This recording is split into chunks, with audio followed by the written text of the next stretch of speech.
Hi, Happy New Year.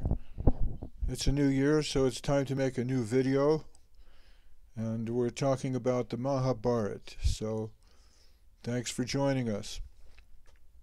Now, in our last talk, we tried to give an overview of meaning in the Mahabharata. Today, I'd like to talk a little bit about Vyas. Now, we're working on a retelling of the Mahabharata in story form with images provided by a Ukrainian artist. His name is Igor Baranko. And this is under the guidance of His Holiness Bhakti Bimal Avadut Maharaj and with the help of a lot of other people. But I've been asked to help with the story, and I thought it would be good to give a little background before we go much further. And our story begins with Vyas walking the battlefield, and he has a conversation with Bhishma Dev. So it's after the battle of Kurukshetra, and we see Vyas, the storyteller, walking through the ruins, and he finds the bodies of soldiers, horses, elephants. He sees the smoke from the fires of the dead fill the air, and weird bomb craters smoldering with the embers of strange weapons. The stench is unearthly, and Kali Yuga has begun. So, as we see the figure of Vyas walking across the battlefield, we ask ourselves, well, who is Vyas? Now, Vyas is the patriarch of the Kuru family after Shantanu. Bhishma Dev rules as the regent, but it's really Vyas who continues the line because the sons of Shantanu have no children. And Vyasa's children are Pandu, Dhritarashtra, and Vidura, whose sons will be the Kurus and Pandavas. And since the war of Kurukshetra is about the succession for the throne of Hastinapur, Vyasa is really a key figure at the core of the Mahabharata story. And there's a lot of speculation about the personality of the original poet of the Mahabharata that has grown up around the name Vyas. But before we get into that, I thought I'd tell a little bit about the backstory of Vyasadeva. So, Vyasadeva continues the line of King Shantanu. And Shantanu, you remember, is the father of Bhishma Dev. Shantanu falls in love with Ganges. And he's horrified when he sees Ganges drowning her children in the river Ganges. It turns out that her children are really gods known as the Vasus. There were 8 Vasus. And they were cursed to take birth as mortals because they had committed some offense to the sage Vashishta. Vashishta had a magic cow called a Kamadhenu, and the 8 Vasus played a trick on him, stealing his cow. So they were cursed to take birth as mortals, but they didn't have to live on earth for very long because Ganges was going to save them, effectively drowning these children, returned their souls to the heavenly planets immediately. So apparently she's committing a great crime by drowning her children, but the backstory is she's helping the Vasus take care of their karma. Anyways, Shantanu is horrified seeing her drowning her children in the Ganges, and he stops her. And he'd promised her that he would never question her actions. And so with this, she tells him, you broke your promise to me, and I'm going to leave you now. And she takes her 8th child with her, and this is Bhishma. And Bhishma will return many years later after having been trained in the martial science by Parashuram, the warrior Brahmin. And also, ironically, in the Vedas by Vashishta, whose cow originates the drama here. In the meantime, Shantanu meets Satyavati and falls in love. So, Satyavati is the mother of Vyasa. Later, when Shantanu wants to marry Satyavati, Satyavati's father, the fisher king, I believe his name is Das Maharaj, demands of Shantanu that his son Bhishma not only abdicate the throne that he's about to inherit, but he's also supposed to give up any claim to the throne for his children. And Bhishma obviates this by taking a terrible vow. And his vow is that he will never marry or have any children. So Satyavati becomes the queen, and her children, Vichitravirya and Chitrangada, become the heirs. Well, Chitrangada fights a duel with a Gandharva and dies, leaving only Vichitravirya. And even after Bhishma goes to the Swayambara ceremony of the king of Kashi, his daughters, the three princesses, Amba, Ambika, and Ambalika, and steals the three princesses, even after he does this, Vichitravirya is unable to have any children for some reason. It's never really explained. Vichitravirya dies. Bhishma refuses to have any children. So it falls to Vyasa to continue the line of the Kurus, to continue the legacy of Shantanu. So, how is it that Vyasa came into this world? Well, the story goes that as a young girl, Satyavati used to ferry people across the river Jamuna on behalf of her father, the fisher king. She was known as Matsya Gandha, which means she had the fragrance, or gandha, of a fish. So it was a fishy smell. And she meets a great sage, Parashara Muni. One day she's ferrying passengers across the Jamuna River. And Parashara Muni has just descended from a long pilgrimage in the Himalayas. So he hasn't seen a woman in a long time. He's also very repulsive and old, but he has a mystic power. So he seduces Satyavati, and Satyavati tells him, well, I don't really want to do anything with you because, first of all, you're an old man and you're disgusting. So he changes his form into that of a handsome young man. And then she makes another condition. She says, well, I don't want to lose my virginity. And Parashara Muni assures her that whatever they do, her virginity will be restored. And then she says, well, if you have a mystic power, then I want you to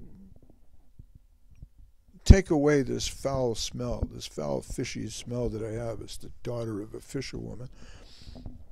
And Parashuram blesses her that she will have the perfume of 1,000 lotuses, so that on either side of the river people will be able to tell that she's coming just from the sweet fragrance of her perfume. And she likes this idea, but she says, well, people will see us. So by his mystic power, he creates a special sort of a mist that descends around the boat, and no one can see anything. Finally, the saint Parashara, not related with Parashuram, and Satyavati, they get together and they do everything necessary to have children. And immediately Vyasa is born, and they leave him on an island. So his name becomes Dvaipayana, because the word dweep means island, just like Nabadweep, Shetadweep. There's many references to dweepas, Jambudweep. The word dweep means island. So Dvaipayana means island born. And he's called Krishna because he has a dark complexion. So Krishna, Dvaipayana, and Vyas, because the word Vyas means to divide and to compile. These are the two duties of an editor. An editor takes a work and reduces it, and then removes all the things which are non-essential, and compiles that work together with other works to make a new work. So Vyasa is considered to be responsible for the original division of the Vedas. Originally the Vedas were one, and Vyasa divided them into four.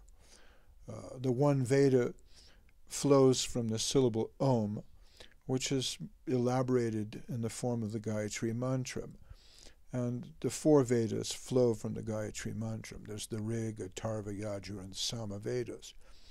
Vyasa is also the author of the Upanishads, which elaborate on the meaning of the four Vedas, which are mostly involved with ritual and sacrifice. And then the Mahabharata is given in story form, so that people can realize in the form of stories the meaning of the original Vedas. So Vyasa is very important in the story of the Mahabharata because later on he becomes the patriarch of the Kurus. And he does this in secret because his mother Satyavati, years later, realizes that her sons will not rule. So she needs to revive the line. And by mystic power, she calls on Vyasa, and Vyasa appears. He says, "How can I help you, my mother?" And she says, "Well, I need you to continue the line, please." And he understands this is going to be difficult for the two princesses, Ambalika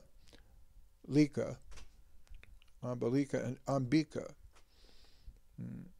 because Vyasa is a sage, a hermit. He lives in the Himalayas. He has a leathery skin, long fingernails. He's dirty. He wears a deer skin.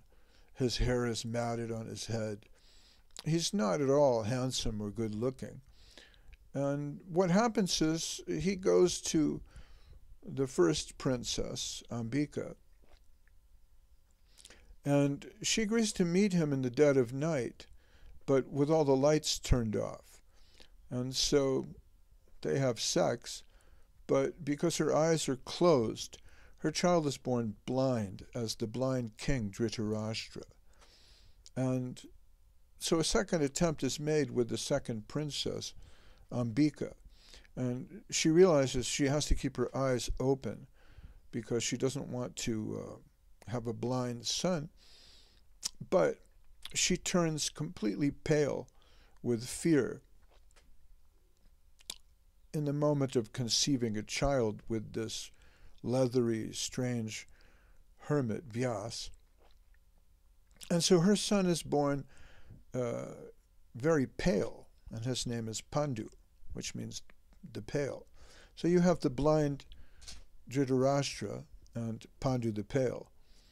And later, it was decided to try again, but this time the princesses were wise to Vyasa's appearance, and they substituted a serving girl. And the serving girl was not shy with the sage Vyas, and he rewarded her by giving her a child who would be the very emblem of Dharma, and his name was Vidura.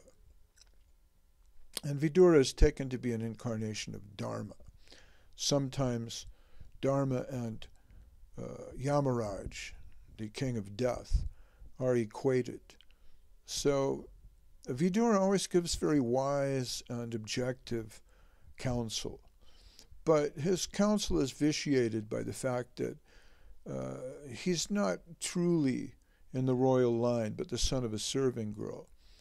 So, in spite of his opinions, a rivalry begins between Pandu, who's the king, and Dhritarashtra, the blind older brother who really wants to be king, where later Dhritarashtra's sons, headed by Duryodhan,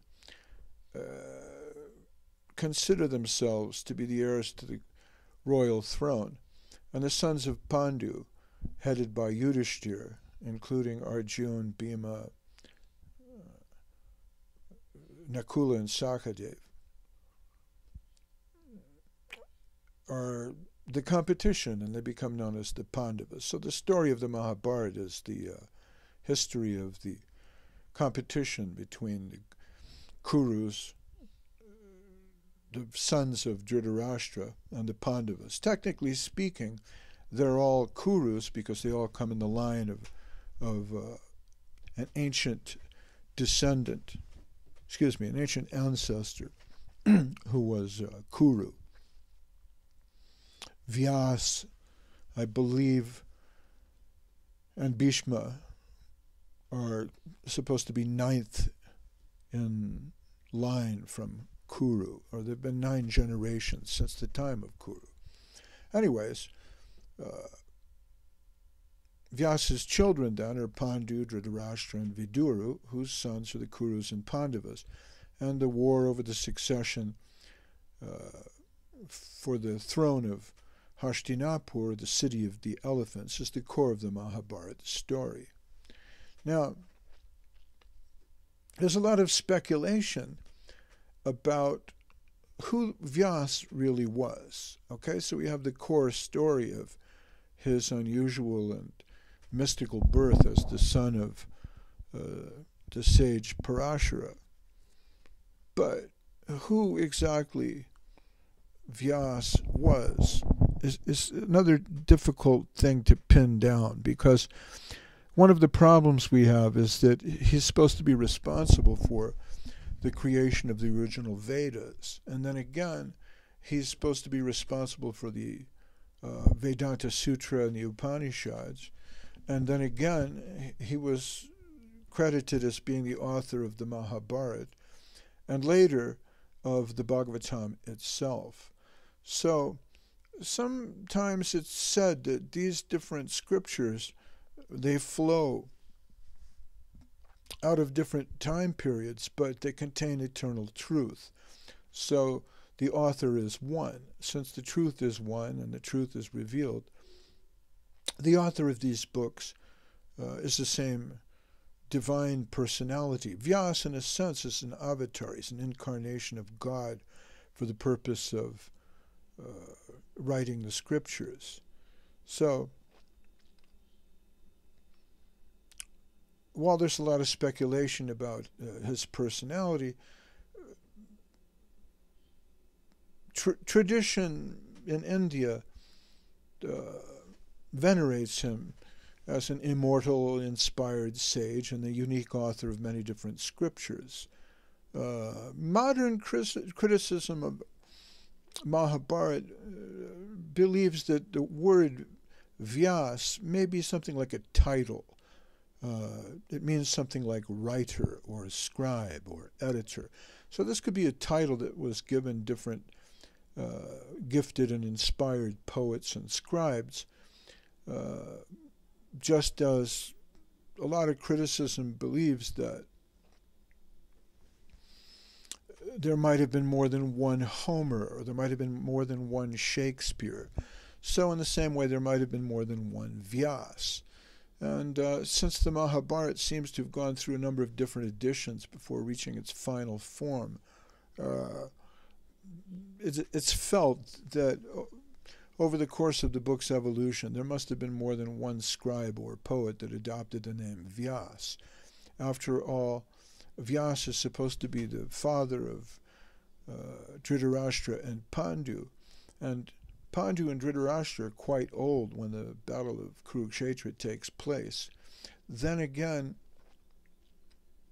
the story of the Battle of Kurukshetra is supposed to have been written down as the Mahabharata and taught by Vyasa to his son, Vaishampayana, and to his disciple, Sutta Goswami. So later, Vaishampayana will dictate the Mahabharata at the snake sacrifice of King Janamejaya. Janamejaya is the son of Parikshit, and Parikshit is the son of Abhimanyu, the grandson of Arjuna. So if you think about generations, there's Pandu, Arjuna, Abhimanyu, Parikshit, and Janamejaya, 5 different generations before Vaishampayana recites the Mahabharata at the snake sacrifice. Then again, that particular version of Mahabharata is heard by Soti or Sutta Goswami.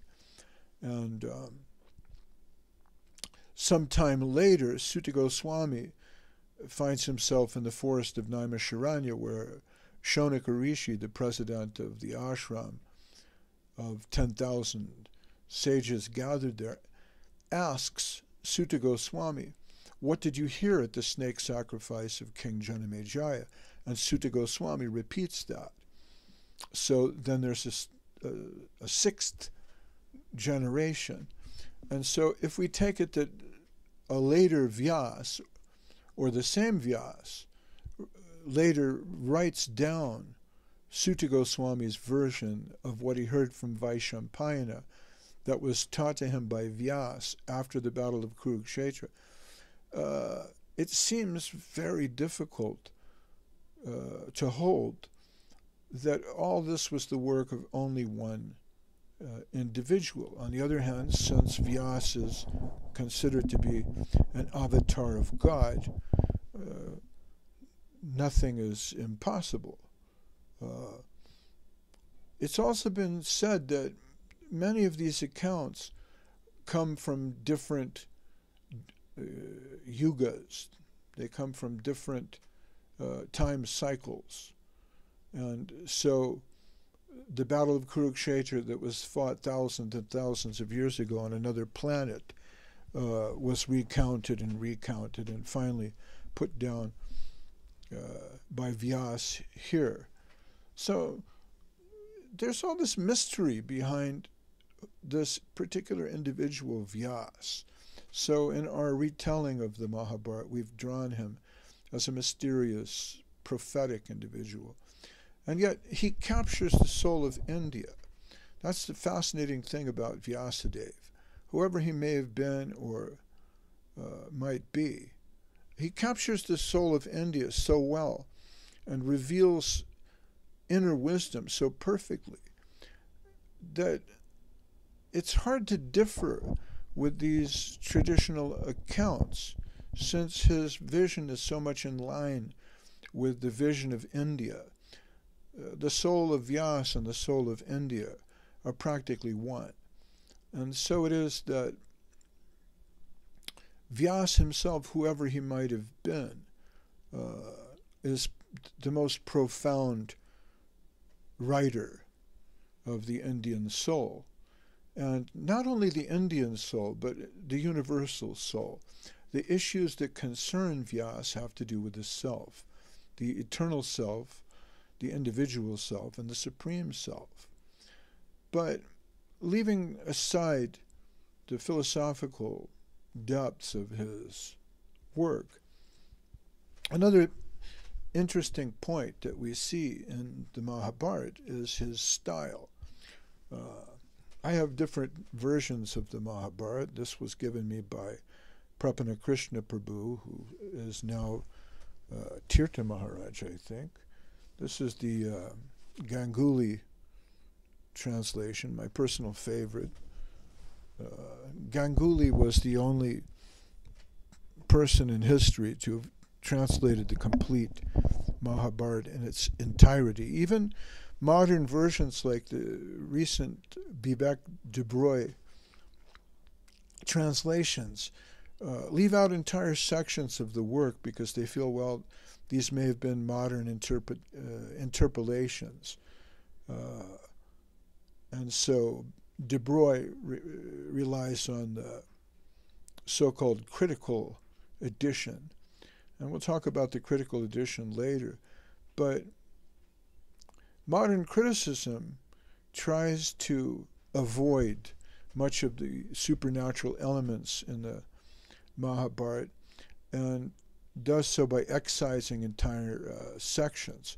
So, because they feel, well, Krishna cannot possibly be God, so this supernatural explanation for the stripping of Draupadi can't be real, and they take that part of the story out. And then they also take out Draupadi's prayers to Krishna, figuring, well, this is another interpolation. And this way they strip down the Mahabharata and try to discover, well, what is the epic poem at its heart? But the Ganguly translation contains the entire Mahabharata in 12 volumes. I also have, here's another version. This is a Bengali translation. As you can see, all these different versions are very big. The Mahabharata runs to about 2.5 million words in translation, and it's somewhere between 75,000 and 100,000 shlokas, depending on the version that's accepted. But throughout all these different versions, what's fascinating is that Vyasa has a particular style.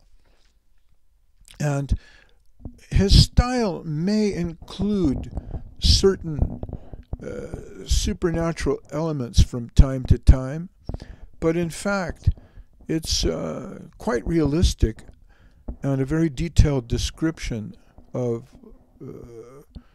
the intimate details of daily life in ancient India. So,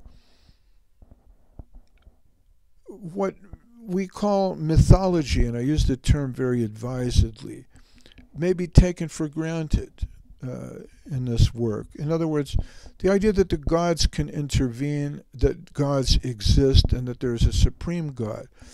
This is something that's taken for granted, and it's a very important aspect of the book that you can't really strip out. You can't remove Krishna from the Mahabharata and still have the Mahabharata. It turns into a different work.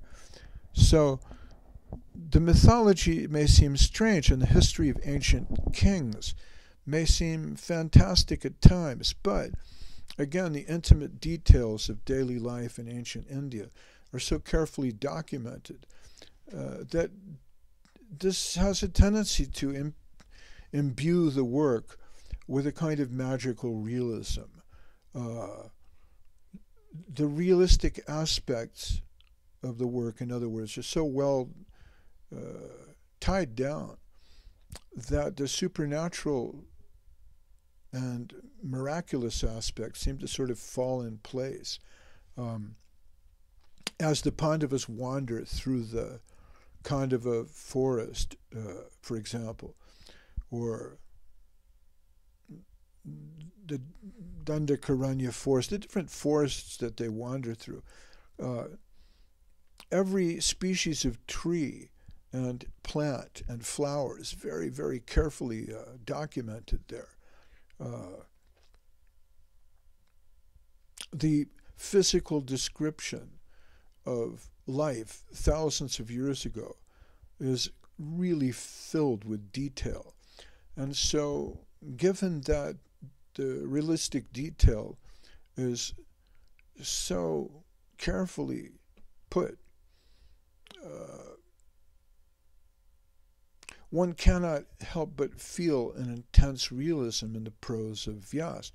Vyasa is often criticized for not being sufficiently poetic.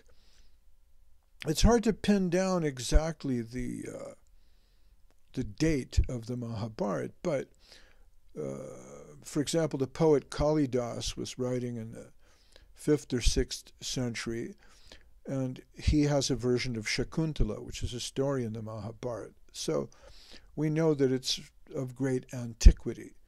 The commentaries given by Sridhar Swami on the Bhagavad Gita are dating from around the time of Shankaracharya, maybe a little after.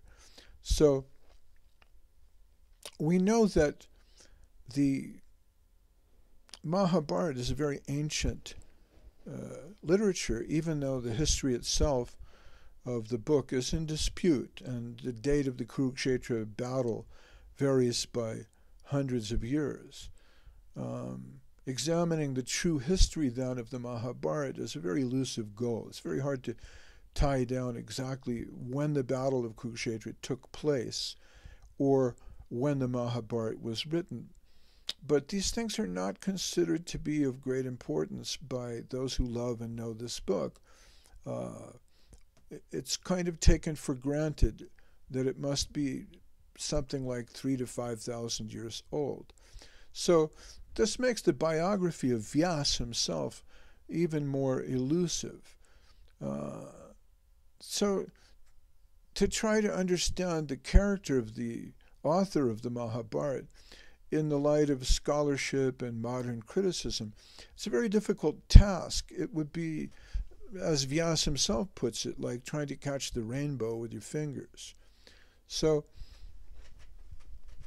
distancing Vyasa as a character, we can understand him as the author of the Mahabharata, much more than being a mere character in the story or the patriarch of the Kurus and Pandavas. Vyasa himself is the author of the Mahabharata and arguably the greatest storyteller ever.